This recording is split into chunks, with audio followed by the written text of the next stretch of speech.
Teachings from Kuthumi's hands. Shamballa.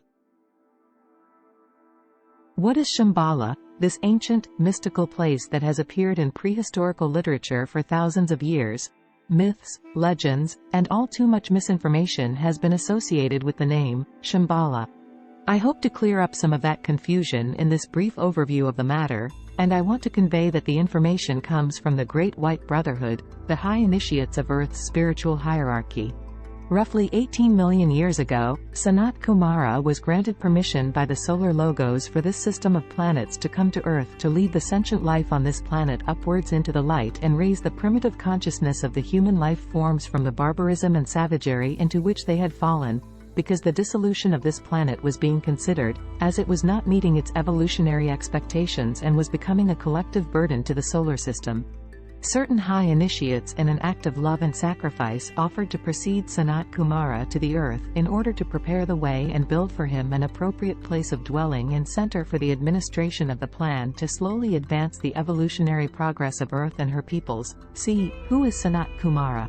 These 104 initiates were called, in the ancient writings of old, the Lords of the Flame, and they, along with Sanat Kumara, all came from the planet in our solar system that we call Venus. However, their level of existence was much higher dimensionally. It would not be visible to our telescopes, for example. The plans had to be approved by the Lords of Karma, the Karmic Council, for this system, and when that approval was received, the 104 were allowed to enter into the Wheel of Rebirth, the cycle of incarnations on this planet. They would enter into the human life form as it existed then and be subjected to the laws of this particular planet, which included the veil of forgetfulness upon birth of the form. Their subconscious would be programmed, after birth by their guides, with the mission for which they had volunteered, and gradually the memory would be awakened as they grew and developed. These Lords of the Flame, now incarnate, lowly humans, would find their way, eventually, from all over the world to the shores of a great inland sea in that part of the world that we now call China.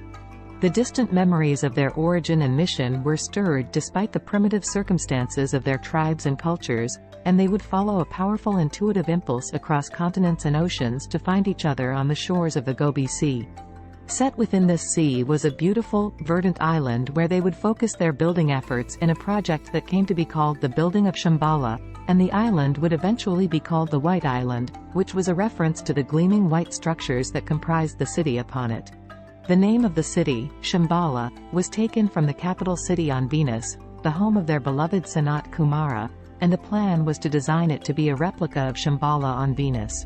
Every precise detail of this city was forever preserved in the Akashic records, and that is where they drew their inspiration once their clairvoyant powers had been reawakened and their ajna chakras had been vivified. Only the finest building materials were used in its construction, the finest marbles and rare woods and stones and precious gems that the earth had to offer. The building of Shamballa took 900 years to complete, because it was totally destroyed a number of times by natural cataclysms as well as by marauding savages who wiped out the entirety of the great ones who were sacrificing their lives to build it. These incarnate initiates had to come back time and time again to recontinue with the mission, and each time they had to re-stimulate the memory of their purpose, find their way from the distant corners of the earth, and maintain the constancy and determination and willfulness of that mission. For 900 years they labored.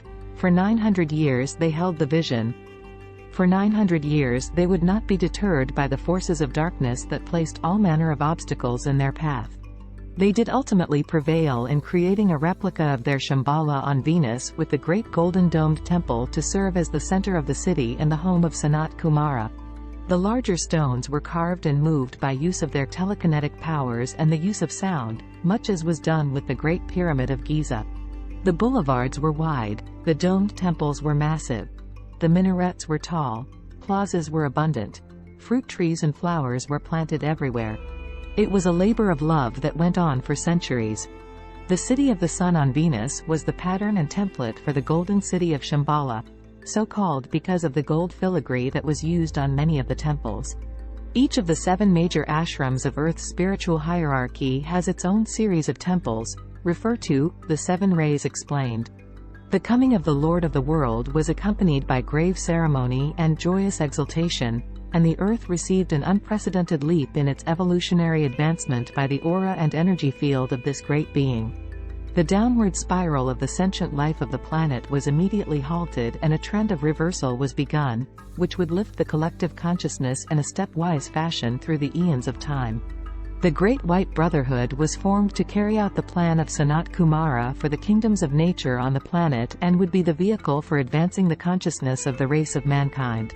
All of the original members of the Brotherhood were from Venus and other systems of evolution outside of the Earth, but gradually over the eons of time they would come to be replaced by initiated individuals from the Earth's own evolutionary system, the Buddha and Lord Maitreya being the first ones to so graduate in consciousness. For more on Earth's spiritual hierarchy, go to the ashram of the king.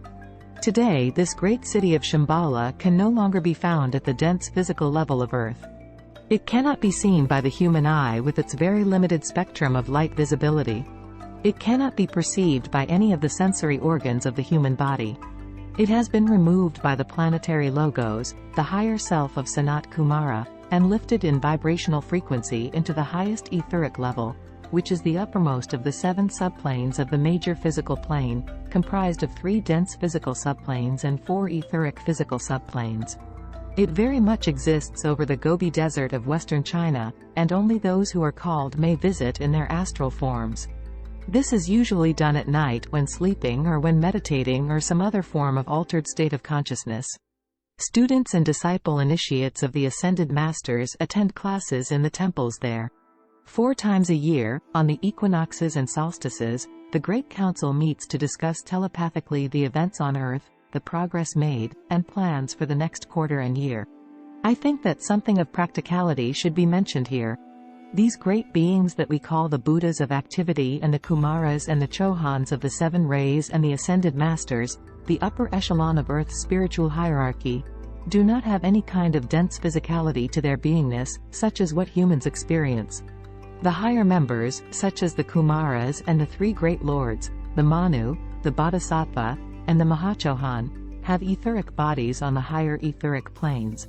When it comes to the Ascended Masters, some of them, after the 5th initiation, maintain the old form which has been atomically accelerated and perfused with light and is physically accessible. Other masters may create, out of their will and intention, a form, the Mayavarupa, which may be seen by those who do have dense physicality. The form that they choose would then be used in giving instruction to their students and initiate members of their ashrams. And the center called Shamballa is one of the primary meeting places aside from their etheric retreats around the planet. Shamballa does exist and has been here for millions of years. It is not a myth handed down by the Eastern adepts to the poorly understanding uninitiated. In the words of the Tibetan master DJ Wilkul, Shamballa is the center from which the will of God is dispersed. The will of God is the energy of the first aspect of the triune Godhead, also called the first ray. Please see, the first ray. The first ray makes its way from higher levels into the consciousness of Sanat Kumara, who then passes it on in transmuted form to the Manu and the Chohan of the first ray, El Morya. From there, it is distributed in very precise ways throughout the planet to effect the changes needed for the coming new golden age in Aquarius.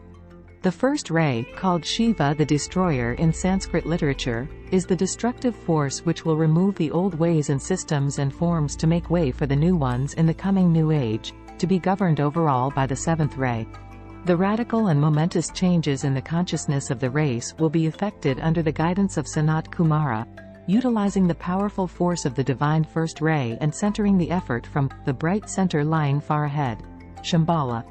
Are you in need of the healing energies of the Ascended Master Kuthumi? Visit KuthumiHands.com.